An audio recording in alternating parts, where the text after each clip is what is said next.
메르켈 총리가 근데 또 이제 한편으로는 아픈 질문도 했어요.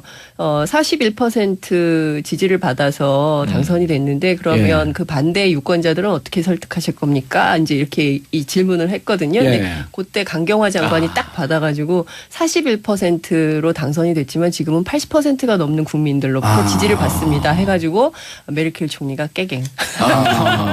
85%. 오늘 여론조사 보니까 KSOI는 85%. 네. 리얼미터는 76%. 네.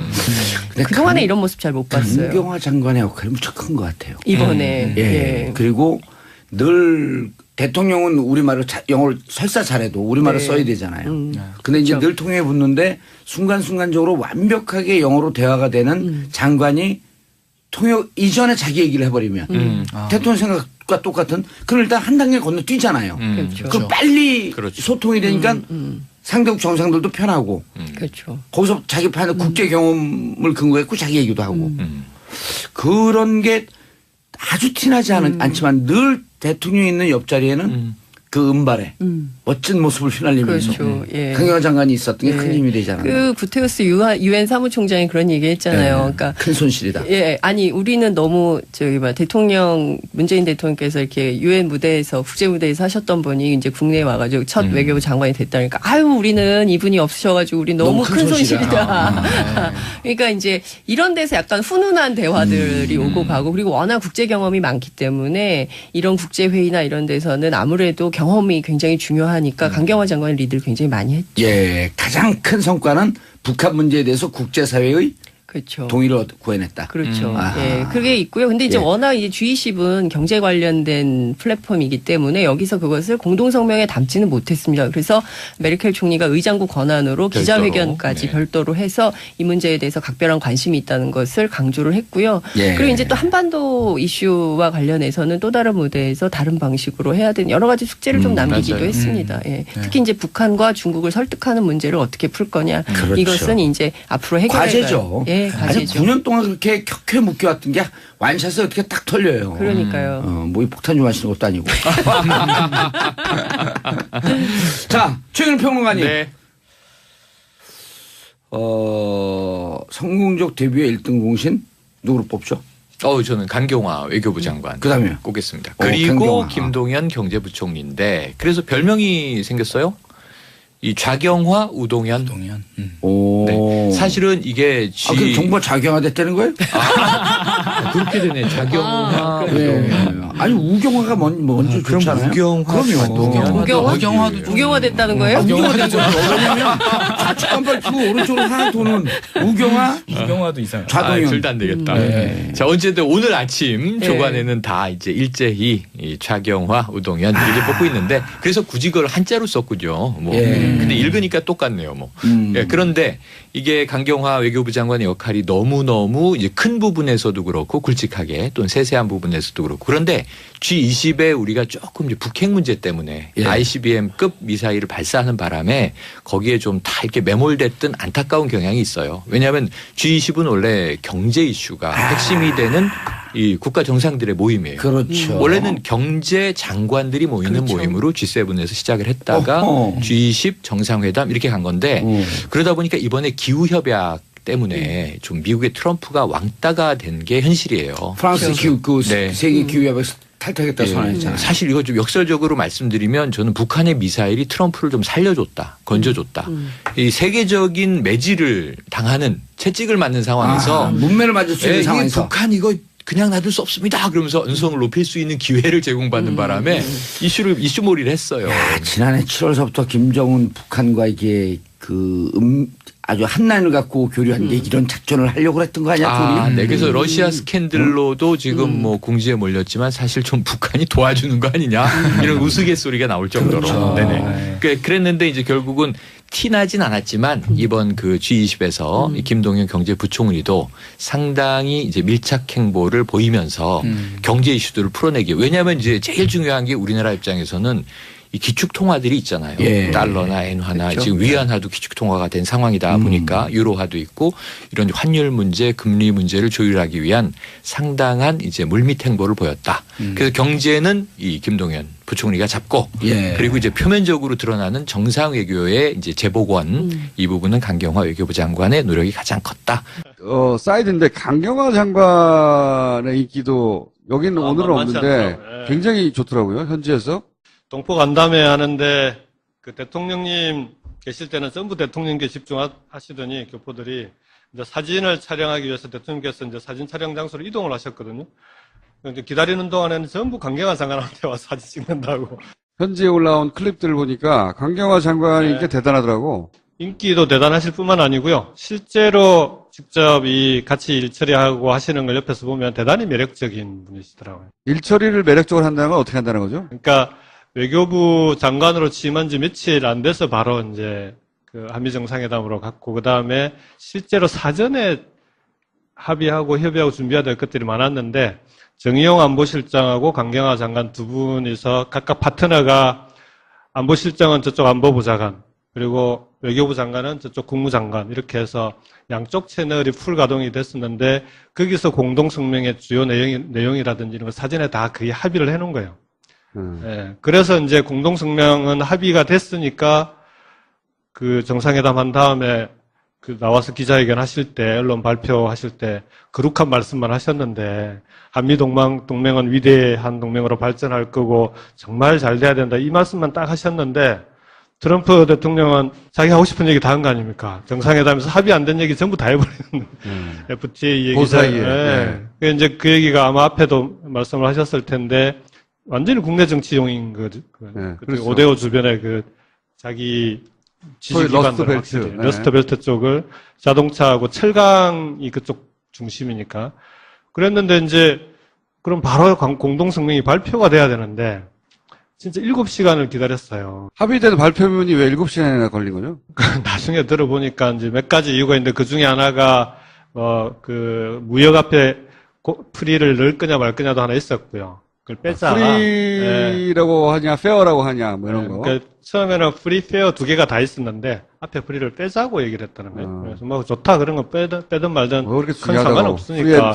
그거는 빨리 합의가 됐는데 시간이 지나도 이게 나오질 않는 거예요. 왜 안 나온 거예요? 그리고 이제 물어보니까 트럼프 대통령은 이제 7월 4일부터 독립기념일이고 하니까 연휴 기간이거든요. 그래서 휴가를 갔다고 하고. 그 결제를 누가 해요, 그럼? 네, 근데 비서실장이 이제 먼저 결제를 해야 되는데 비서실장 선에서 결제가 안 나오고 있다는 거예요.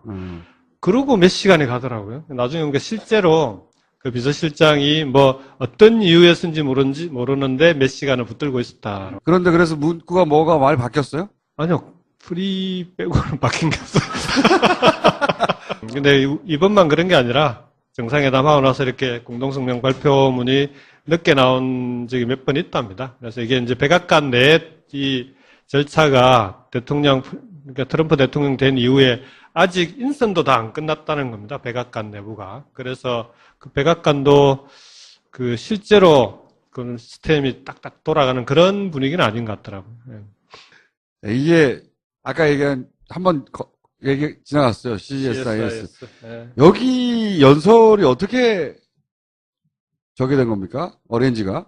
그러니까 미국의 싱크탱크들이 여러 개 있는데 그 중에서 외교 안보 분야는 이 국제전략문제연구소 CSIS가 싱크탱크 중에 좀 나름대로 좀 정평이 나 있는 그런 곳이라 다른데 하는 것보다는 여기서 하면은 여기 이제 참석하신 분들이 앞에 잘 보시면 저기 하얀 옷 입은 저 여성분이 올브라이트 전 미 국무장관인가? 어쨌든 그 다음에 코언 전 국방장관 그러니까 부시 대통령, 클린턴 대통령 시절에 국무장관, 국방장관들이 거의 다 왔어요. 여기 쭉 앉았네. 네. 그래서 실제로 CSIS에서 어레인지 했기 때문이기도 하고 그 다음에 문재인 대통령에 대한 관심들이 높더라고요. 그러니까 지금 워낙 북핵 문제가 심각하고 탄핵으로 인해서 새롭게 당선된 대통령이라고 하는 데 대해서 뭐 어떤 사람이길래 그 과정을 거쳐서 뽑혔지? 여기에 대한 호기심이 기본적으로 있더라고요. 그러니까 관심의 초점이 될 수 있는 여러 가지 사건이 딱 겹쳐 있을 때 방미를 하셨어요. 원비어 사건. 실제 중요한 사람들이 왔다. 네. 질의응답은 원래 사전에 약속된 거였어요? 질의응답 할 사람만 약속이 돼 있었죠. 내용은 아니고. 그게 뭐 내용에 대해서는 아까 상하원 간담회처럼 대략적으로 예상할 수 이런 예상 질문들이 있을 수는 있다. 북한의 미사일 발사는 불법이고 군사훈련은 합법인데 불법과 합법을 교환할 수 없기 때문에 이렇게 이제 그런 논리로 답변을 했는데 이거는 미리 준비된 겁니까? 그러니까 문재인 대통령 그렇게 보시면 됩니다. 그러니까 이 여러 가지 여러 가지 주제들에 대해서 거의 자기 나름대로 정리를 다 하고 계시는. 그래서 과거에 후보 시절에도 인터뷰 같은 걸 해보면, 언론 인터뷰를 해보면 어떤 질문이 나와도 그 질문에 대해서 거의 비슷한 답변. 그러니까 이 언론사에서 이렇게 질문을 하고 저 언론사에서 다르게 질문해도 같은 주제에 대한 질문이면 답변이 크게 다르질 않습니다. 그러니까 자기 생각이 다 정리되어 있다, 주제별로? 이게 정리되어 있기도 하고, 그 다음에 이 답변하신 그 말씀 내용하고 글로 옮겨 놓은 것하고 큰 차이가 없어요. 그래서 그 대단한 기술이라고 해야 되나? 능력이신 것 같은데, 그만큼 평소에 이제 고민도 많이 하고 정리를 해놓으신 거죠. 그 질문이 이제 나오니까 거기에 대해서 이제 평소에 생각하셨던 걸 쭉 답변을 하신 것 같아요. 실장이 어떤 이유에서인지 모르는데 몇 시간을 붙들고 있었다. 그런데 그래서 문구가 뭐가 많이 바뀌었어요? 아니요. 프리 빼고는 바뀐 게 없어요. 근데 이번만 그런 게 아니라 정상회담 하고 나서 이렇게 공동성명 발표문이 늦게 나온 적이 몇 번 있답니다. 그래서 이게 이제 백악관 내 이 절차가 그러니까 트럼프 대통령 된 이후에 아직 인선도 다 안 끝났다는 겁니다. 백악관 내부가. 그래서 그 백악관도 실제로 그 시스템이 딱딱 돌아가는 그런 분위기는 아닌 것 같더라고요. 이게 아까 얘기한 한번 얘기 지나갔어요. CSIS. 네. 여기 연설이 어떻게 저게 된 겁니까? 어레인지가? 그러니까 미국의 싱크탱크들이 여러 개 있는데 그 중에서 외교 안보 분야는 이 국제전략문제연구소 CSIS가 싱크탱크 중에 좀 나름대로 좀 정평이 나 있는 그런 곳이라, 다른 데 하는 것보다는 여기서 하면은 여기 이제 참석하신 분들이 앞에 잘 보시면 저기 하얀 옷 입은 저 여성분이 올브라이트 전 미 국무장관인가? 어쨌든 그 다음에 코언 전 국방장관, 그러니까 부시 대통령, 클린턴 대통령 시절에 국무장관, 국방장관들이 거의 다 왔어요. 여기 쭉 앉았네. 네. 그래서 실제로 CSIS에서 어레인지 했기 때문이기도 하고, 그 다음에 문재인 대통령에 대한 관심들이 높더라고요.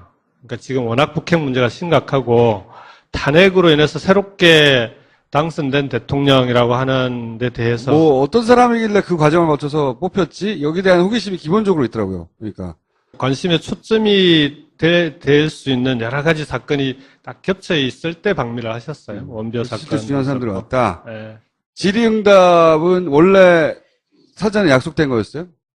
질의응 있습니다. 그래서 메르켈 총리가 의장국 권한으로 기자회견까지 네. 별도로 해서 이 문제에 대해서 각별한 관심이 있다는 것을 강조를 했고요. 예. 그리고 이제 또 한반도 이슈와 관련해서는 또 다른 무대에서 다른 방식으로 해야 되는 여러 가지 숙제를 좀 남기기도 맞아요. 했습니다. 예. 특히 이제 북한과 중국을 설득하는 문제를 어떻게 풀 거냐. 그렇죠. 이것은 이제 앞으로 해결해야 과제죠. 예, 아니 과제죠. 9년 동안 그렇게 격해 묶여왔던 게 완샷을 어떻게 딱 털려요. 그러니까요. 뭐 폭탄 좀 하시는 것도 아니고. 자, 최근 평론가님. 네. 성공적 데뷔의 1등 공신 누구로 뽑죠? 저는 강경화 외교부 장관 그다음에요? 꼽겠습니다. 그리고 강경화. 김동연 경제부총리인데 그래서 별명이 생겼어요. 이 좌경화 우동현. 오. 네. 사실은 이게 그럼 정부가 좌경화됐다는 거예요? 그렇게 되네. 좌경화 우동현. 아니 우경화가 먼저 좋잖아요. 우경화 그럼요. 우경화 됐다는 거예요? 우경화된 거죠. 왜냐면 좌측 깜빡 켜고 오른쪽으로 하나 도는 우경화, 이경화도 이상해요. 좌동현. 둘 다 안 되겠다. 네. 자, 어쨌든 오늘 아침 네. 조간에는 다 이제 일제히 이 좌경화 우동현 이렇게 뽑고 있는데 그래서 굳이 그걸 한자로 썼군요. 근데 읽으니까 똑같네요.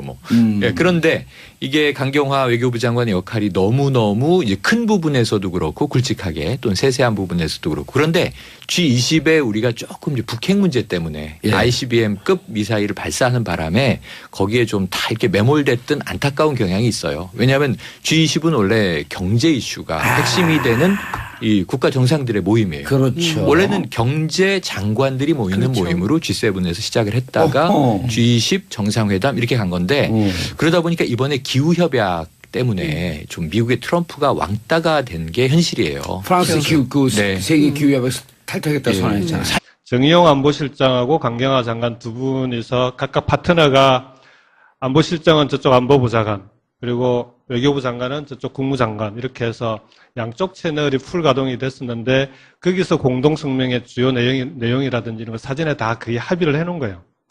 예, 그래서 이제 공동성명은 합의가 됐으니까 그 정상회담 한 다음에 그 나와서 기자회견 하실 때, 언론 발표하실 때 거룩한 말씀만 하셨는데 한미 동맹은 위대한 동맹으로 발전할 거고 정말 잘 돼야 된다 이 말씀만 딱 하셨는데 트럼프 대통령은 자기 하고 싶은 얘기 다 한 거 아닙니까? 정상회담에서 합의 안 된 얘기 전부 다 해버리는 FTA 얘기. 그 사이에. 네. 이제 그 얘기가 아마 앞에도 말씀을 하셨을 텐데 완전히 국내 정치용인 거죠. 네, 그렇죠. 오데오 주변에 그 자기 지지 기반들 러스트벨트. 네. 러스트벨트 쪽을 자동차하고 철강이 그쪽 중심이니까 그랬는데 이제 그럼 바로 공동성명이 발표가 돼야 되는데 진짜 7시간을 기다렸어요. 합의된 발표문이 왜 7시간이나 걸린 거죠?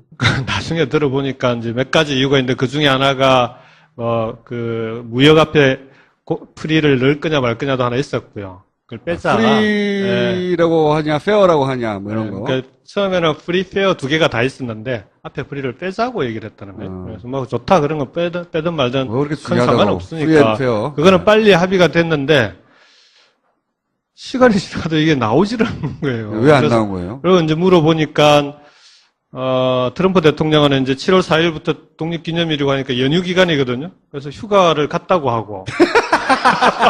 그 결제를 누가 해요, 그럼? 예, 근데 비서실장이 이제 먼저 결제를 해야 되는데 비서실장 선에서 결제가 안 나오고 있다는 거예요. 그러고 몇 시간이 가더라고요. 나중에 그러니까 실제로 그 사실 이거 좀 역설적으로 말씀드리면 저는 북한의 미사일이 트럼프를 좀 살려줬다, 건져줬다.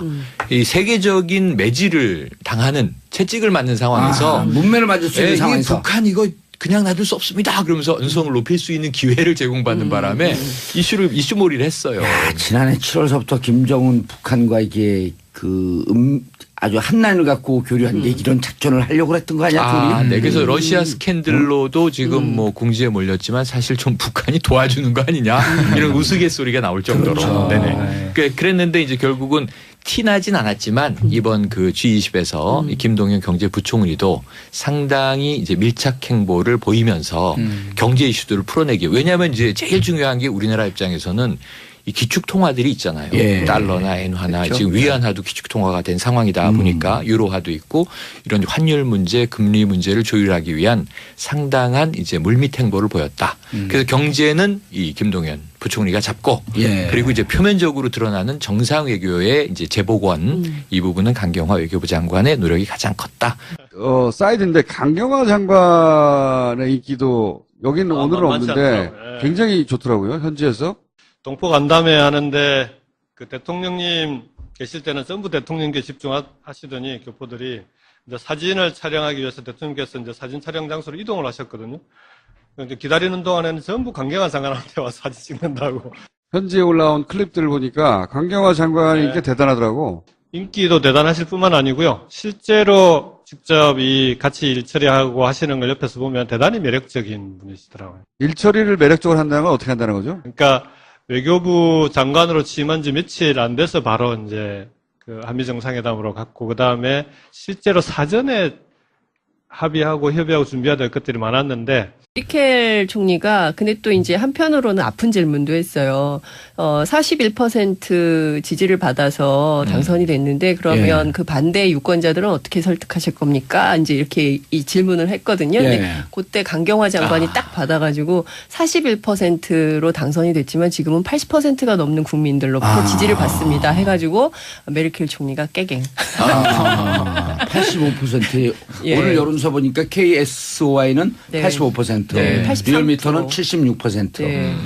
근데 그동안에 이런 모습 잘 못 봤어요. 강경화 장관의 역할이 무척 큰 것 같아요. 이번에. 예. 그리고 늘 대통령은 우리말을 영어를 설사 잘해도 우리말을 네. 써야 되잖아요. 근데 이제 늘 통역해 붙는데 순간순간적으로 완벽하게 영어로 대화가 되는 장관이 통역 이전에 자기 얘기를 해버리면 대통령 생각과 똑같은 그럼 일단 한 단계 건너뛰잖아요. 그렇죠. 그럼 빨리 그렇죠. 소통이 되니까 상대국 정상들도 편하고 그렇죠. 거기서 자기 판에 국제 경험을 근거했고 자기 얘기도 하고 그런 게 아주 티나지 않지만 늘 대통령이 있는 옆자리에는 그 은발에 멋진 모습을 휘날리면서 그렇죠. 예. 강경화 장관이 있었던 게 큰 힘이 되잖아요. 그 구테우스 유엔 사무총장이 그런 얘기 했잖아요. 그러니까 큰 손실이다. 예, 아니 우리는 너무 대통령 문재인 대통령께서 이렇게 유엔 무대에서 국제 무대에서 하셨던 분이 이제 국내에 와가지고 첫 외교부 장관이 됐다니까 아유 우리는 이분이 없으셔가지고 우리 너무 큰 손실이다. 그러니까 이제 이런 데서 약간 훈훈한 대화들이 오고 가고 그리고 워낙 국제 경험이 많기 때문에 이런 국제 회의나 이런 데서는 아무래도 경험이 굉장히 중요하니까 강경화 장관의 리드를 굉장히 많이 했죠. 예, 가장 큰 성과는 북한 문제에 대해서 국제사회의 그렇죠. 동의를 구해냈다. 그렇죠. 아하. 예, 그게 있고요. 근데 이제 예. 워낙 이제 G20은 경제 관련된 플랫폼이기 때문에 여기서 그것을 공동성명에 담지는 못해.